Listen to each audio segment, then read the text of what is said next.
Halo semuanya, hari ini kami dari kelompok 2 akan membahas tentang identifikasi keluhan pelanggan pada souvenir shop.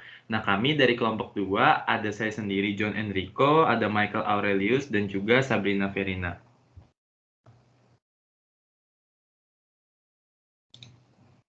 Nah, selanjutnya kita akan membahas tentang pengertian dari komplain itu sendiri.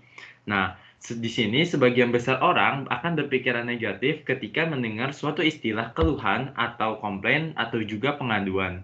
Nah, mereka merasa bahwa beberapa istilah ini merupakan kritik yang negatif yang dilontarkan seseorang dan merupakan ancaman yang menyudutkan bagi suatu pihak. Nah, kata keluhan ini sendiri berasal dari bahasa Latin plangere yang artinya memukul dan ditujukan pada bagian dada seseorang. Berdasarkan pengertian ini, keluhan atau komplain secara sederhana dapat diartikan sebagai sebuah penyataan mengenai harapan yang belum didapat, yang dapat berupa ucapan atau ungkapan dari rasa sakit atau bahkan rasa tidak nyaman, sehingga ini menjadi sebuah penderitaan yang mengganggu. Lalu, menurut KBBI sendiri atau menurut Kamus Besar Bahasa Indonesia, komplain atau keluhan adalah sesuatu yang diungkapkan yang keluar karena perasaan kesusahan.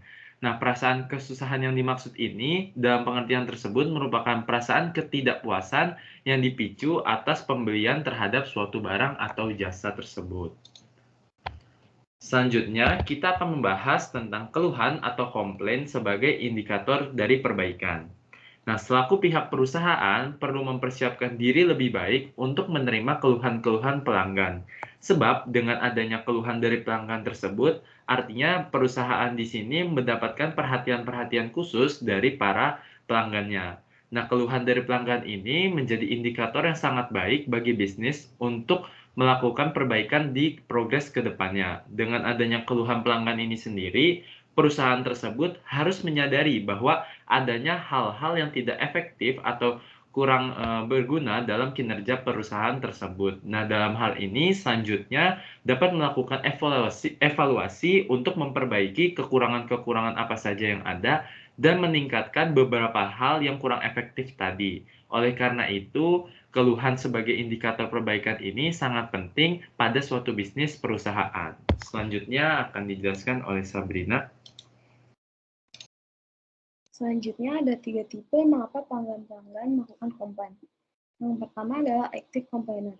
Mereka adalah konsumen yang memahami haknya secara diri dan tahu persis bagaimana cara menyampaikan komplain tersebut. Yang kedua ada inactive complainer, yakni mereka yang lebih suka menyampaikan keluhan tersebut secara tidak langsung. Mereka lebih menyampaikan kepada orang lain seperti teman, keluarga, atau rekan-rekan kerja mereka. Lalu nantinya mereka akan cenderung langsung berganti pemasok dan tidak pernah kembali lagi ke perusahaan yang telah mengecewakan mereka. Yang terakhir ada hyperactive complainer, yakni komplain terhadap siapapun untuk masalah apapun. Kadangkala konsumen tersebut bisa berlaku kasar dan agresif dan hampir tidak mungkin untuk dipuaskan. Karena tujuan komplainnya lebih dilatar belakangi keinginan untuk mencari untung atau merupakan uang customer yang harus dihindari. Next.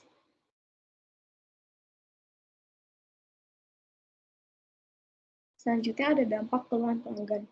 Salah satu cara untuk memastikan pelayanan yang terbaik adalah dengan memenuhi kebutuhan pelanggan tersebut. Pelanggan yang merasa puas atas pelayanan yang diterima akan menjadi pelanggan yang loyal dan setia, dan tidak jarang akan merekomendasikan pelayanan yang diterimanya kepada orang-orang yang di sekitarnya.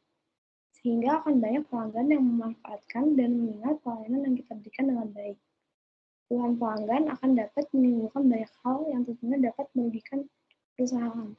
Saat pelanggan merasa tidak puas dengan barang atau jasa yang diberikan, maka mereka memiliki dua pilihan. Yang pertama, mereka bisa mengatakan sesuatu. Ketika mereka mengatakan sesuatu, mereka memberikan kesempatan kepada kita untuk mengembalikan kepuasan tersebut dan akan memungkinkan pelanggan kembali untuk memberi produk kita. Selanjutnya, mereka bisa pergi begitu saja. Ketika mereka pergi begitu saja, mereka tidak memberikan kita kesempatan lagi untuk memperbaiki ketidakpuasan tersebut. Dan hal ini nantinya akan mengurangkan keinginan konsumen untuk membeli produk kita kembali. Selanjutnya akan dijelaskan oleh Michael.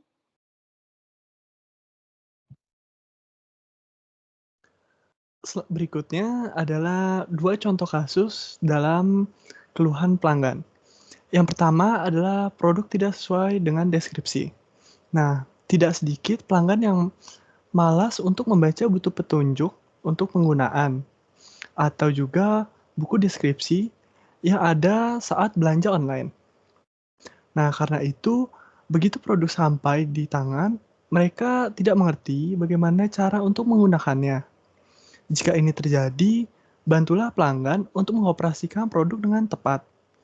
Namun, jika memang terjadi kesalahan, misalnya seperti salah kirim produk, nah itu tawarkan penukaran barang atau pengembalian dana, karena ini sudah menjadi hak dari pelanggan. Yang kedua adalah saya sudah komplain tetapi tidak ada tanggapan. Situasi seperti ini sering juga terjadi. Pelanggan sudah mengajukan keluhan sebelumnya, tapi tidak puas dengan tanggapan tim customer support yang lain. Dalam situasi ini, usahakan melakukan yang terbaik untuk memberikan solusi, namun tidak perlu menjatuhkan pihak lain. Respon yang bisa dibantu adalah seperti, kami mohon maaf atas pengalaman yang kurang menyenangkan sebelumnya.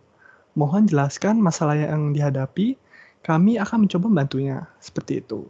Kemudian next yuk. Nah, berikutnya adalah tips menghadapi keluhan pelanggan. Memang tidak mudah untuk menghadapi keluhan pelanggan dan memberikan solusi yang paling memuaskan.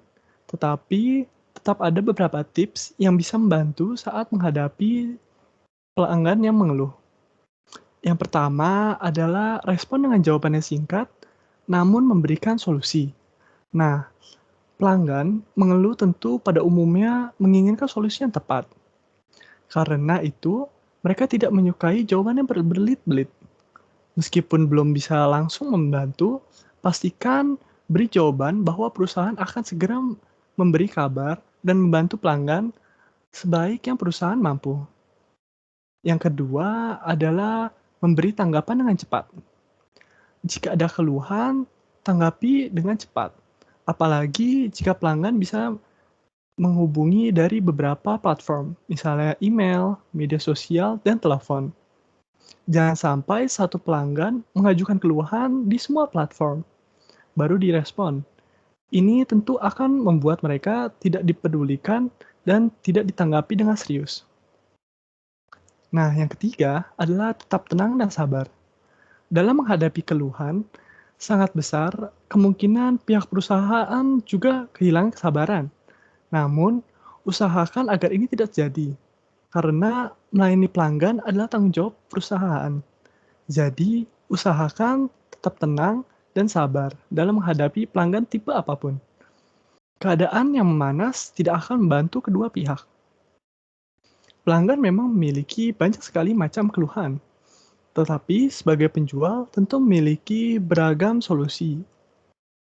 Jadi, pastikan pelanggan yang mengeluh menjadi pelanggan yang loyal, bukan menjadi pelanggan yang akan membuat image perusahaan menjadi buruk. Next. Sekian presentasi dari kelompok kami. Semoga presentasi kami bermanfaat bagi kita semua. Sekian dan terima kasih.